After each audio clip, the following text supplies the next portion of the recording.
Voilà, chers frères et sœurs, soyez abondamment bénis. Aujourd'hui, nous sommes dans la suite de la vidéo passée.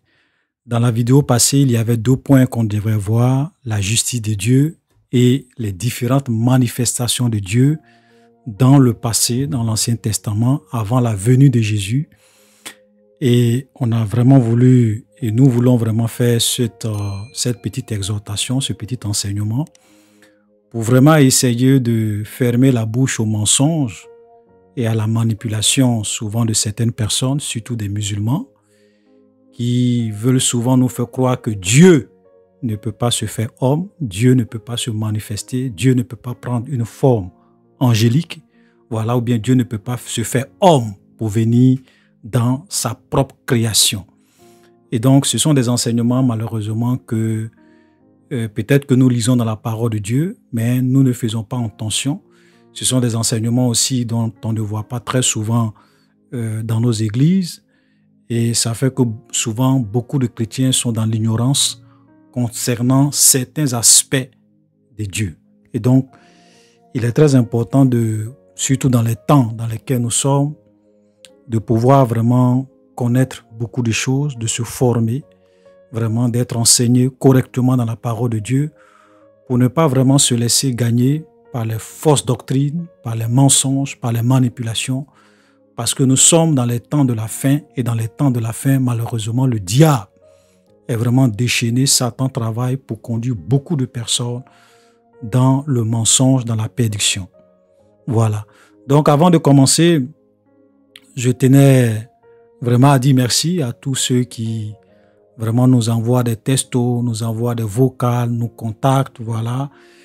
Et même ceux, même souvent, qui nous appellent, voilà, pour vraiment nous encourager, pour essayer de vraiment nous dire combien de fois nos enseignements et nos vidéos les font du bien, voilà, les éclairent, les édifient et les amènent vraiment à comprendre beaucoup de choses, voilà, avec Dieu dans leur foi chrétienne. Vraiment, c'est ça qui fait notre joie. Et nous ne cherchons pas d'argent, nous ne cherchons pas d'offrande. Il y a même un frère qui m'a envoyé un SMS, un message par WhatsApp aujourd'hui pour me dire qu'il voulait vraiment, il voulait savoir s'il pouvait vraiment m'aider financièrement, faire une semence voilà, dans mon ministère. Et je lui ai dit, bon, vraiment merci pour ta gentillesse, mais malheureusement, je ne prends pas d'argent. Je ne prends pas d'offrande, je ne prends pas de dons.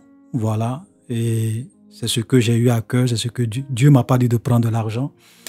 Et donc, je ne veux pas prendre de l'argent. Et je le fais aussi pour d'autres raisons. Parce qu'aujourd'hui, malheureusement, les gens pensent que, il y a des gens, dès qu'ils voient un pasteur, ils pensent que tout de suite, c'est l'argent. Voilà, des escrocs, des gens qui cherchent l'argent. Voilà. Même souvent, on voit des commentaires comme ça, des gens qui ne savent même pas qui nous sommes. Ils disent, oui, voilà, les pasteurs qui viennent sur les réseaux sociaux pour chercher l'argent. Moi, je ne cherche pas l'argent. Je ne demande pas 5 francs de quelqu'un, je ne demande pas 5 francs, ni aucun don, ni argent, ni don, je ne prends rien. Voilà. Donc, comme je le dis souvent, le jour que vous allez voir quelqu'un venir faire une vidéo sur Vérité Biblique TV pour vous dire, frère, on a besoin de votre soutien, donnez-nous l'argent, c'est que ce n'est pas nous. C'est que ce n'est pas nous. On n'est pas dedans. On ne vient pas sur les réseaux sociaux pour demander l'argent aux gens. Voilà. Donc, on prêche la vérité. On est libre dans ce que nous faisons. Nous avons reçu gratuitement, nous donnons gratuitement. Voilà. Je ne suis pas en train de dire que les hommes de Dieu qui prennent les offrandes, les trucs, sont en train de commettre des péchés. Ce n'est pas ce que je dis. Parce que la Bible dit que celui qui prêche l'évangile doit vivre de l'évangile. Voilà. Donc, je ne condamne pas ceux qui le font, mais je dis que moi, je ne prends pas l'argent. Je ne prends pas don, je ne prends pas offrande, je ne prends rien. Ça, c'est mon choix. Comme Paul. Paul aussi, il dit, c'est vrai que Dieu a ordonné que ceux qui prêchent l'évangile puissent vivre de l'évangile, mais moi, j'ai décidé de ne pas user de ce droit. Donc, c'est un choix. OK? Voilà. Donc, nous remercions tous nos frères, vraiment, qui nous encouragent, qui partagent nos vidéos, qui aiment nos vidéos, qui essayent vraiment de partager ce que nous faisons pour que beaucoup de personnes puissent vraiment connaître la vérité qui va vraiment les affranchir dans les temps qui sont, dans les temps dans lesquels nous sommes, dans les temps qui sont les derniers. Soyez abondamment bénis et que Dieu vous bénisse dans tout ce que vous faites et que sa grâce vous accompagne. Voilà. Donc, avant d'entrer vraiment dans le vif du sujet, je tenais aussi à vraiment répondre à une question rapidement. Parce qu'il y a souvent des questions que les gens posent sur l'omniscience de Dieu. Je pense qu'il y a certaines personnes qui m'ont déjà posé cette question. Voilà, il y a même un frère qui m'a posé cette question-là encore aujourd'hui. Et souvent, les gens se demandent, est-ce que si Dieu est omniscient, si Dieu sait toutes choses, si Dieu connaît toutes choses d'avance, est-ce que nous ne sommes pas en réalité dans une pièce de théâtre? Est-ce que tout n'est pas déjà décidé d'avance? C'est-à-dire que Dieu connaît déjà ceux qui vont aller au paradis, connaît ceux qui vont aller à l'enfer parce qu'il est omniscient et sait toutes choses. Donc en réalité, nous les hommes, nous n'avons pas de choix. C'est-à-dire que si pour Dieu on doit aller à l'enfer, on ira à l'enfer. Voilà, donc tout est déjà tracé d'avance. Voilà, l'omniscience de Dieu. Ou bien souvent les gens, il y a d'autres même qui vont vous parler de la prédestination. Ok, donc je vais répondre à cette question avant qu'on ne tombe dans les différentes manifestations de Dieu. Il ne faut jamais se tromper sur ça. Dieu ne manipule personne. Dieu n'a pas déjà tout décidé. C'est-à-dire qu'il a écrit notre vie ou bien tout ce que nous allons faire là. Dieu a déjà tout écrit et donc nous, on ne vient simplement que jouer dans une pièce de théâtre. Ça, c'est vraiment un mensonge du diable. Voilà. Parce que c'est pas parce que Dieu sait toutes choses d'avance que c'est Dieu qui nous pousse à faire ces choses. Je répète, ce n'est pas parce que Dieu connaît toutes choses dans son omniscience, il sait toutes choses avant même que cette chose n'arrive, que c'est lui qui pousse les hommes à faire ces choses. Non. C'est ce que je disais à un frère, je lui ai dit, savoir que ma femme va me tromper. Je sais que ma femme va me tromper. Et puis pousser ma femme à me tromper, ça fait deux choses différentes. Je répète, je sais que ma femme va me tromper. Ok? Mais pousser ma femme à me tromper, ça fait deux choses différentes. Donc Dieu sait. Mais ce n'est pas Dieu qui choisit à notre place. Ce n'est pas Dieu qui décide à notre place. Ce n'est pas Dieu qui nous force à faire ce que nous ne voulons pas contre notre propre volonté. Ok? Donc il faut que ça soit clair. Pour ne pas que les gens pensent qu'ils sont des robots. Voilà. Excusez-moi, qui n'ont rien à faire et que tout est déjà décidé par Dieu. Nous sommes des êtres libres. C'est ce que les gens appellent souvent, nous sommes dotés d'un libre arbitre. Ok? Et ce libre arbitre-là fait que Dieu respecte notre volonté, Dieu respecte nos choix, Dieu respecte nos décisions.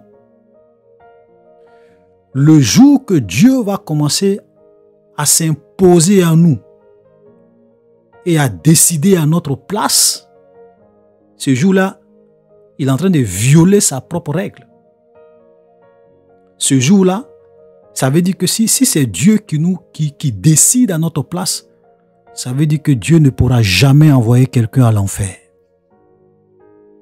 Parce que tu ne peux pas pousser quelqu'un à faire quelque chose contre sa propre volonté, malgré que lui ne veut pas. Et maintenant, quand la personne fait cette chose, tu viens juger la personne et tu envoies la personne à l'enfer.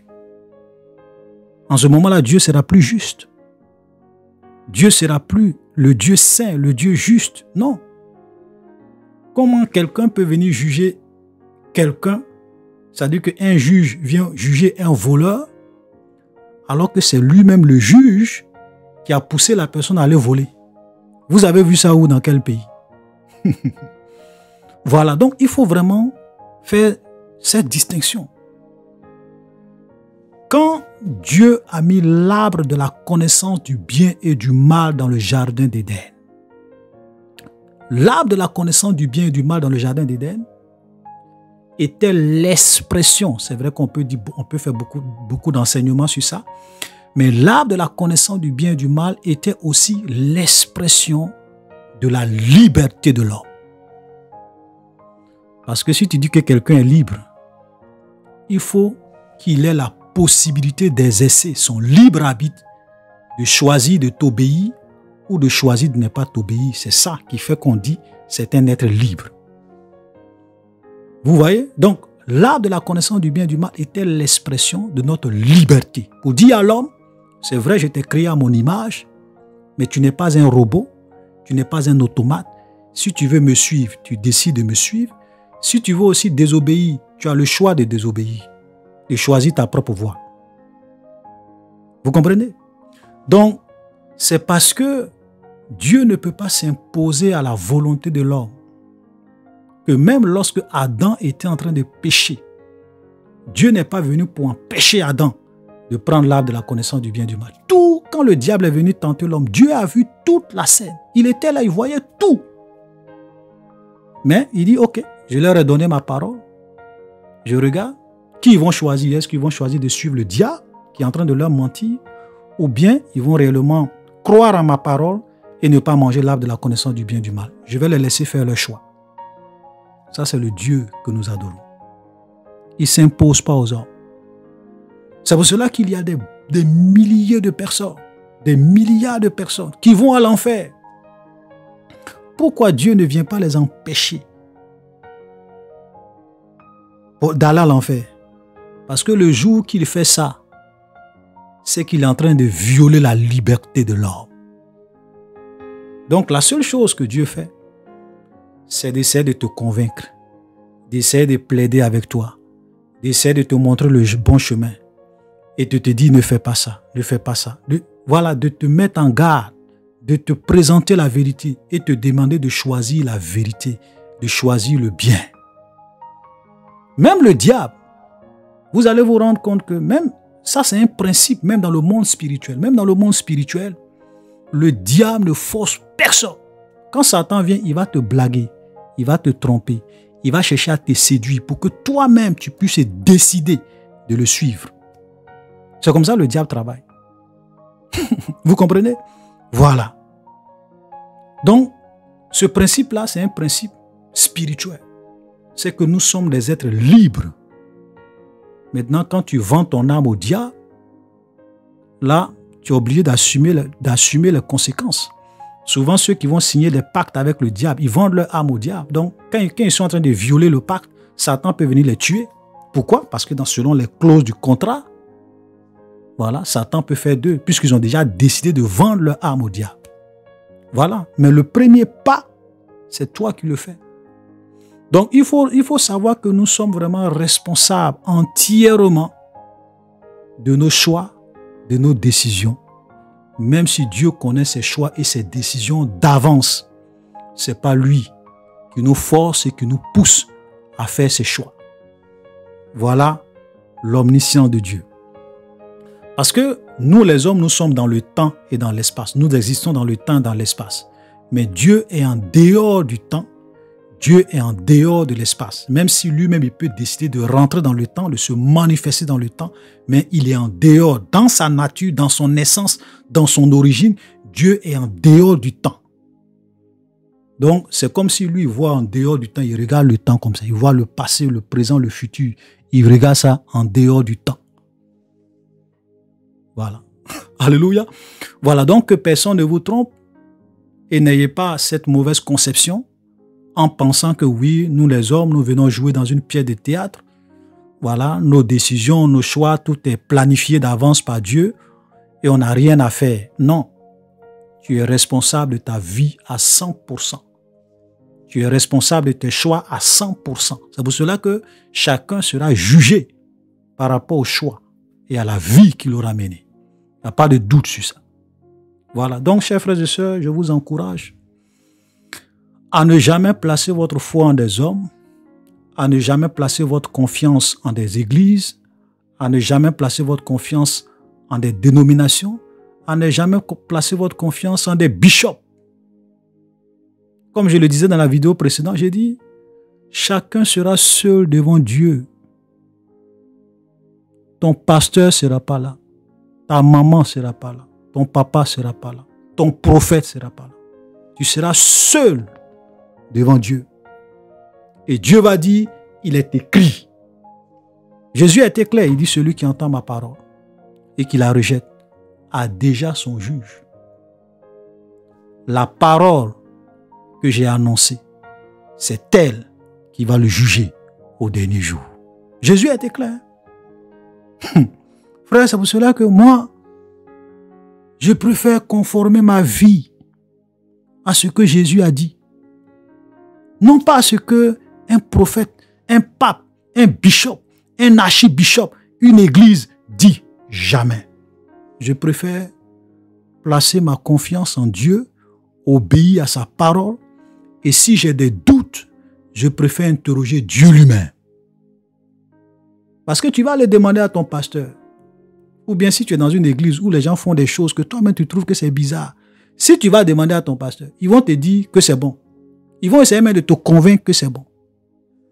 C'est pour cela que si tu as des doutes, frère, lis la Bible. Si tu as des doutes, interroge Dieu. Prie, Seigneur, moi je veux connaître la vérité parce que j'ai une seule vie à vivre. Après cette vie, tu dis, viens le jugement. Montre-moi la vérité, Seigneur. Voilà. Moi, je suis souvent étonné de voir des gens qui se battent pour leur église. Ils se battent pour leurs prophètes. Ils se battent pour leurs pasteurs. Ils se battent pour leur dénomination, pour leur communauté. Vous êtes en train de perdre votre temps. Ton église, quand tu seras seul devant Dieu, ton église ne sera pas là. Ton pasteur ne sera pas là. Ton bishop ne sera pas là. Ton prophète ne sera pas là. Quand tu vas dire, Seigneur, c'est mon prophète qui m'a dit, Dieu va te dire, le tour de ton prophète arrive. Tu es avec moi. Il est écrit. Voilà. C'est pour cela que moi, je ne me bats pas pour quelqu'un. Je ne me bats pas pour une église. Je ne me bats pas pour une communauté. Je ne me bats pas pour quelqu'un.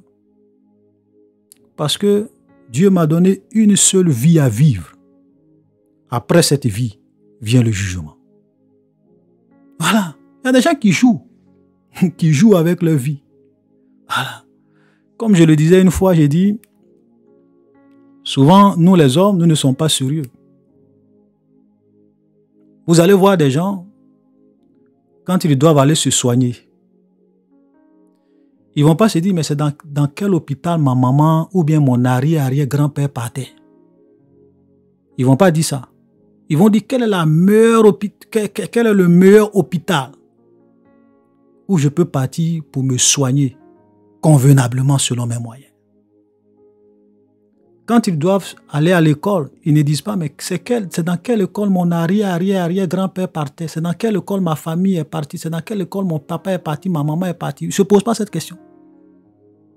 Ils vont se dire, mais quelle est la meilleure école où on donne une bonne formation pour que j'aille inscrire mes enfants là-bas pour qu'ils puissent avoir une bonne formation. Vous voyez comment nous les hommes nous sommes. Mais quand il s'agit de leur vie spirituelle, ah oui, nous sommes une famille catholique, hein. Ma maman partait à l'église catholique, mon papa, donc nous, c'est l'église catholique. Ou bien oui, ma maman est méthodiste, mon papa est méthodiste, oui, moi c'est méthodiste. Oui, moi, vraiment, ma maman était protestant, mon grand-père était protestant, donc nous, on va dans l'église protestante.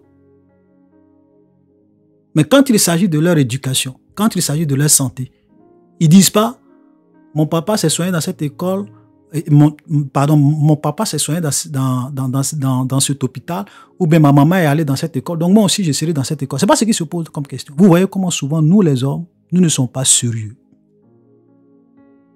C'est pour cela que beaucoup de personnes vont se perdre. Parce que ils sont très prudents quand il s'agit des choses matérielles, des choses de ce monde. Mais quand il s'agit du salut de leur âme, ils ne sont pas prudents. Frère, moi, j'ai appris avec Dieu à être beaucoup prudent. Je ne me laisserai jamais convaincre par une église, par un homme, par une dénomination. Même si tu me parles, moi-même, je préfère prendre ma Bible, lire, aller faire des recherches, prier Dieu pour que le Seigneur me conduise dans la vérité. Et l'une de mes prières pendant des années, j'ai dit, Seigneur, montre-moi ton chemin, conduis-moi dans ta volonté parfaite. Fais de moi l'homme que tu veux que je sois sur cette terre et que je ne sois pas un échec dans cette seule vie que tu m'as donnée. Et Dieu m'a exaucé. Il a ouvert mes yeux sur des choses que je ne connaissais pas. Voilà, c'est pour cela que la Bible dit, ceux qui cherchent Dieu de tout leur cœur, Dieu va se révéler à eux. Mais quand tu joues avec ta vie, il te sera fait selon ta foi. Amen. Voilà. Donc, frère, c'était une petite parenthèse. Nous allons aller directement. Voilà. J'ai fait une introduction en 20 minutes. C'est beaucoup. Donc, on va aller directement pour voir comment Dieu se manifestait. Ou bien, voilà, dans l'Ancien Testament. Plusieurs aspects. On va juste prendre quelques personnages à qui Dieu s'est manifesté physiquement dans l'Ancien Testament. OK? Et ça, c'est pour que nous puissions savoir que Dieu n'est pas un Dieu qui est assis à quelque part là-bas et qui ne peut pas vraiment venir dans sa propre création pour se révéler à ses créatures, pour échanger avec ses créatures, pour parler avec ses créatures. Parce que pour nos amis musulmans, Dieu il est assis à quelque part là-bas, il ne peut jamais se manifester, prendre une forme humaine et venir parler avec ses créatures. Ok? Dieu n'est pas comme ça. Dieu a toujours été un Dieu qui a toujours voulu développer une relation paternelle avec ses propres créatures. Amen. Et donc nous allons commencer par quelque chose que Dieu a dit à Moïse, qui est très intéressant. Nous trouvons cela dans Exode chapitre 6, le verset 1. L'Éternel dit à Moïse, voilà, tu verras maintenant ce que je ferai à Pharaon. Une main puissante le forcera à les laisser aller. Une main puissante le forcera à les chasser de son pays. Dieu parla encore à Moïse et dit, je suis l'Éternel. Regardez le verset 3, il dit, je suis apparu à Abraham, à Isaac et à Jacob, comme le Dieu tout-puissant. Ok? Mais je n'ai pas été connu d'eux sous ce nom, l'Éternel. Mais déjà, ici nous voyons Dieu fait comprendre à Moïse que il est apparu à qui? Il est apparu à Abraham, à Isaac et à Jacob. Et nous allons voir comment Dieu est apparu. C'est vrai qu'il y a eu plusieurs apparitions de Dieu à Abraham, mais on va juste prendre quelques apparitions. On va également voir Jacob, on va également voir Moïse lui-même. Voilà, pour que vous puissiez savoir que Dieu se manifeste. Dieu prend une forme humaine ou angélique pour se manifester à ses créatures. Amen. Donc, qu'est-ce que nous lisons dans Genèse chapitre 18, à partir du verset 1, la Bible dit, l'Éternel apparut parmi les chaînes de Mamré, comme l'Éternel lui apparut, parlant d'Abraham, donc l'Éternel lui apparut parmi les chaînes de Mamré, comme il était assis à l'entrée de sa tente pendant la chaleur du jour. Ok, verset 2, il leva les yeux et regardez, voici 3 hommes étaient debout près de lui. Quand il les vit, il courut devant eux depuis l'entrée de sa tente et se prosterna devant eux. Donc voilà, la Bible dit que Dieu va se révéler à Abraham. Ok, et comme il va se révéler à Abraham, comme il va paraître à Abraham, c'est que quand Abraham va lever les yeux, il va voir 3 personnes qui sont venues qui viennent vers lui. Et parmi ces 3 personnes, il y avait 2 anges et il y avait Dieu lui-même. Ok, nous lisons la suite. Il dit, donc c'est Abraham maintenant qui parle. Il dit, Seigneur. Donc Abraham voit 3 hommes, il court devant eux, il se prosterne à terre devant l'un de ces 3 hommes et il dit à l'un de ces 3 hommes, Seigneur. Et quand vous voyez le mot Seigneur ici, c'est avec S majuscule. Quand on dit Seigneur avec S majuscule, ça veut dire que c'est Dieu lui-même. Seigneur avec S majuscule, c'est Dieu, c'est l'Éternel. Et regardez ce qu'Abraham dit. Il dit, Seigneur, si j'ai trouvé grâce à tes yeux, Ils étaient 3. Mais Abraham n'a pas dit si j'ai trouvé grâce à vos yeux. Non, non, non, non, non. Parmi les 3, il s'adresse à quelqu'un. Parce qu'Abraham était un prophète. Il sait que parmi ces 3-là, il y a un qui est Dieu.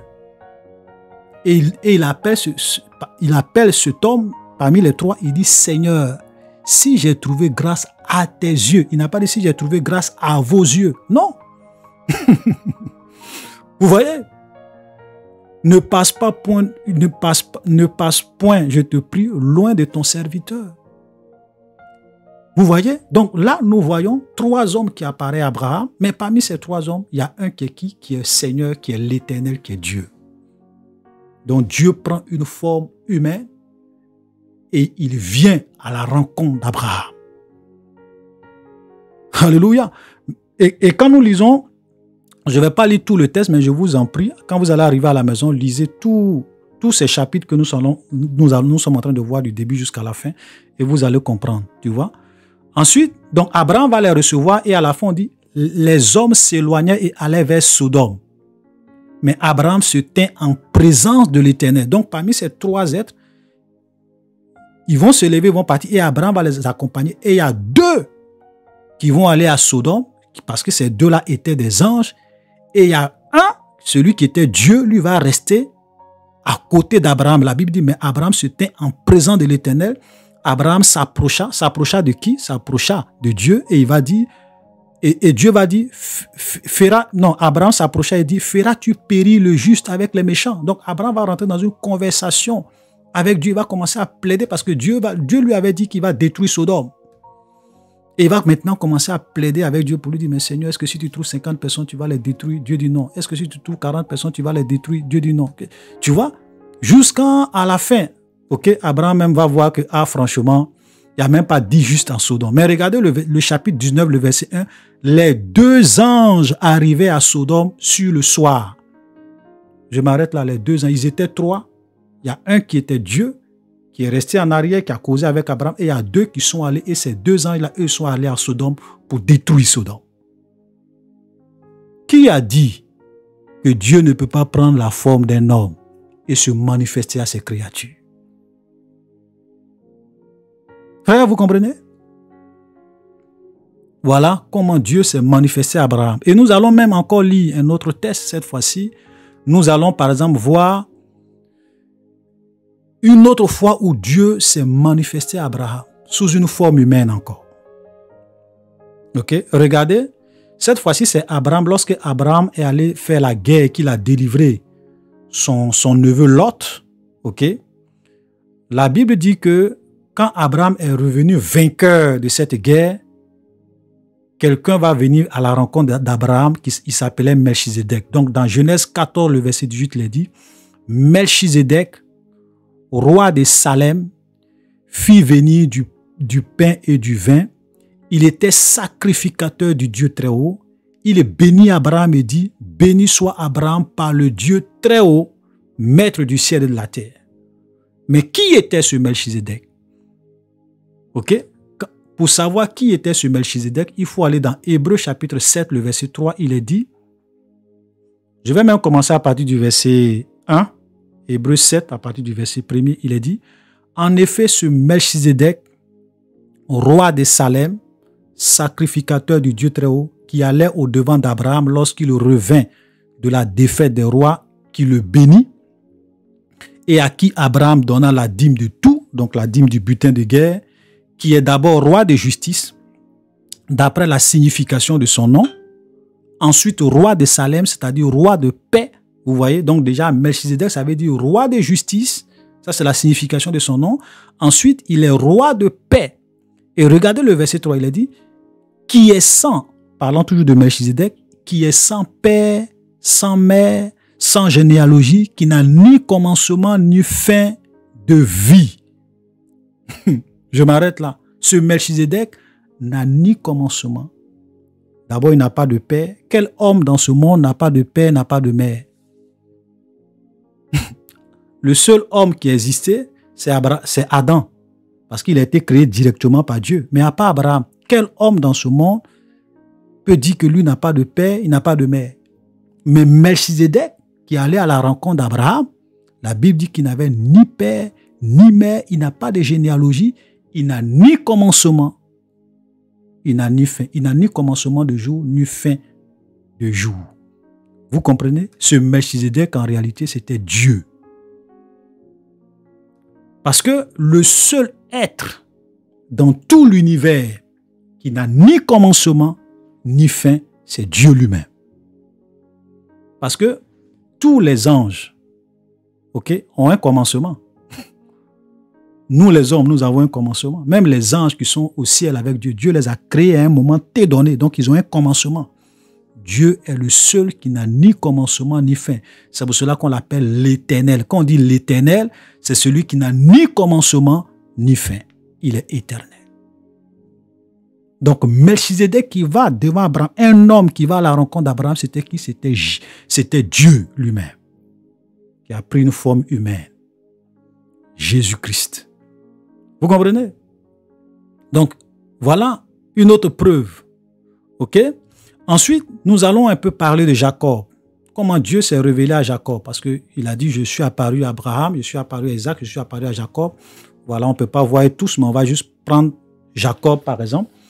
Et là, nous voyons que nous, dans Genèse 32, le verset 24 à 30, Genèse 32, verset 24 à 30, nous voyons que quelqu'un va venir lutter avec Jacob. Lorsque Jacob quittait chez le frère de sa mère pour aller dans sa patrie, la Bible dit ceci.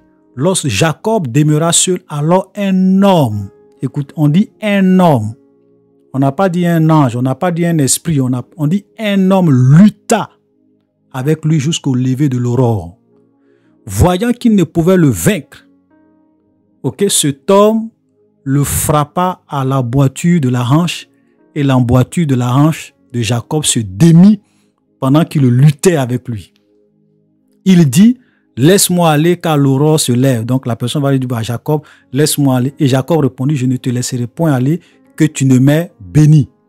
Et il lui dit, quel est ton nom? Il répondit, Jacob. Il dit encore, ton nom, ça c'est maintenant l'homme avec qui il a lutté qui parle, il dit, ton nom ne sera plus Jacob, mais tu seras appelé Israël, car, regardez très bien, car tu as lutté avec Dieu et avec des hommes, et tu as été vainqueur. Jacob l'interrogea en disant, fais-moi, je te prie, connaître ton nom.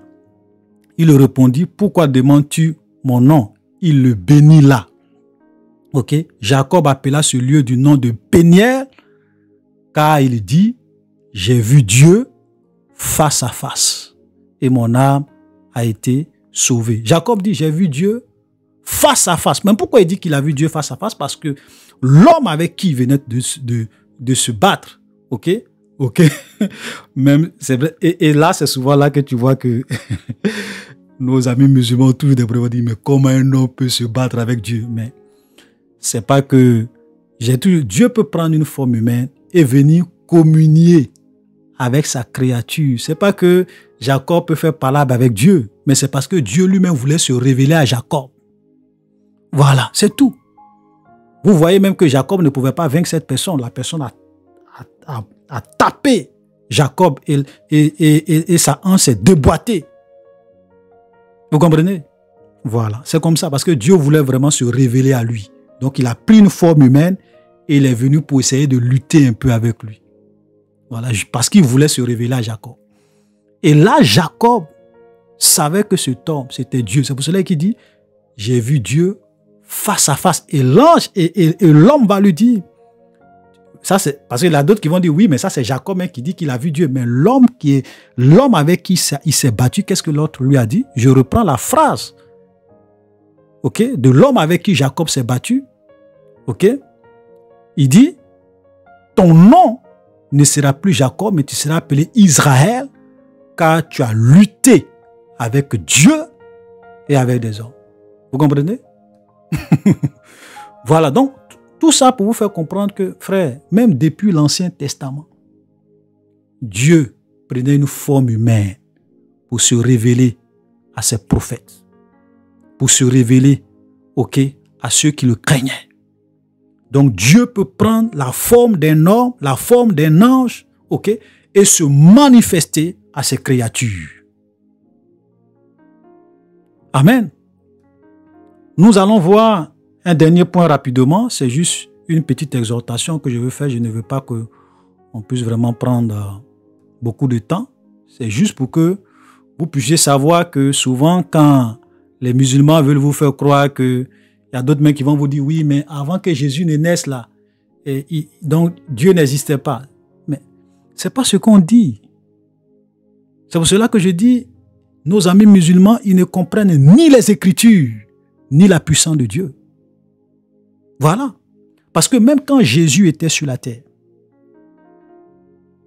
vous savez ce qu'il a dit aux Juifs? Les Juifs lui ont dit, vous pouvez lire ça dans Jean, je crois, Jean chapitre 8, Jésus est en train de discuter avec les Juifs. Et il va dire aux Juifs, votre père Abraham a tressailli de joie de ce qu'il verra mon jour. Et il l'a vu et il s'est réjoui. Parce que Dieu s'est révélé à Abraham. Et Abraham a vu Dieu. Et les gens vont lui dire, mais attends, toi tu n'as pas encore ces... Excusez-moi, il dit, et les Juifs vont lui dire, toi tu n'as pas encore atteint 50 ans. Tu n'as pas 50 ans. Et tu dis que tu as vu Abraham, notre arrière-grand-père, notre patriarche. Vous savez ce que Jésus va dire? Jésus l'a dit, avant qu'Abraham fût, je suis. Avant qu'Abraham fût, avant que votre père Abraham la naisse là, moi j'existais déjà. Je suis le je suis. Et les gens ont pris des cailloux. Ils ont voulu lapider Jésus. Ils disent, mais ce gars, tu es fou. Parce que ça les dépassait. Avant qu'Abraham fût, Jésus existait. Parce qu'il est Dieu. Ok? Et ce je suis, quand il dit je suis, le je suis, ok? Il va se révéler aussi à Moïse comme étant le je suis. Regardez, Moïse faisait paître, Exode 3, le verset 1, Moïse faisait paître le troupeau de Jéthro, son beau-père, sacrificateur de Madian. Il mena le troupeau derrière le désert et vint à la montagne de Dieu à Horeb. L'ange de l'Éternel. Souvent, quand vous allez voir dans la Bible, quand on vous parle de l'ange de l'Éternel, faites très attention à l'expression l'ange de l'Éternel. Ok? Quand vous voyez l'ange de l'Éternel, souvent, c'était une théophanie de Jésus. C'est-à-dire qu'une manifestation de Jésus avant, ok, qu'il ne vienne physiquement sur terre, qu'il ne naisse pas Marie et qu'il vienne sur terre. C'est ce qu'on appelle les théophanies de Dieu. Ok, donc l'ange de l'Éternel lui a apparu. Ici, on dit l'ange de l'Éternel lui a apparu dans une flamme de feu au milieu d'un buisson. Moïse regarda et voici le buisson était tout en feu et le buisson ne se consumait point. Moïse dit, je me détournerai pour voir quelle est cette grande vision et pourquoi le buisson ne se consume point. L'Éternel vit qu'il se détournait et l'appela du milieu du buisson. Mais qui était au milieu du buisson? Qui est apparu à Moïse dans une flamme de feu au milieu du buisson? Le verset 2 nous dit que c'était l'ange de l'Éternel. Mais ici également, on dit l'Éternel va appeler Moïse du milieu du buisson. Donc en réalité, l'ange de l'Éternel qui était là, c'était Dieu lui-même. Frère, voilà la vérité.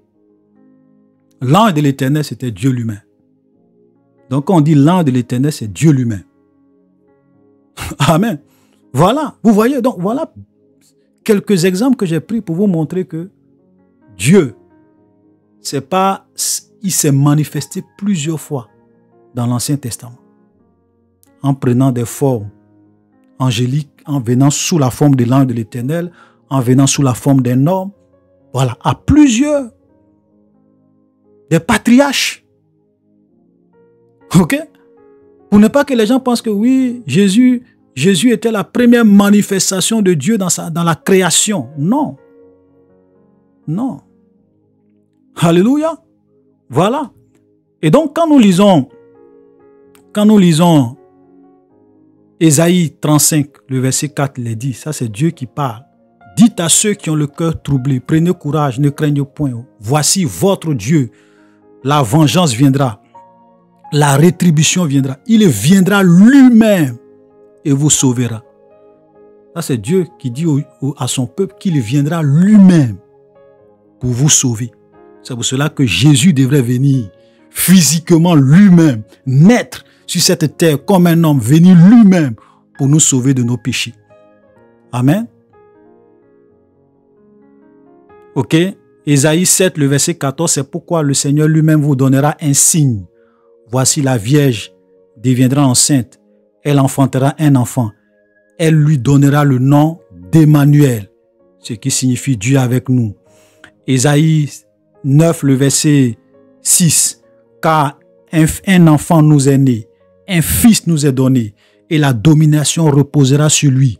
On l'appellera admirable, conseiller, Dieu puissant, Père éternel, prince de la paix. Cet enfant qui va naître, on l'appellera Dieu puissant.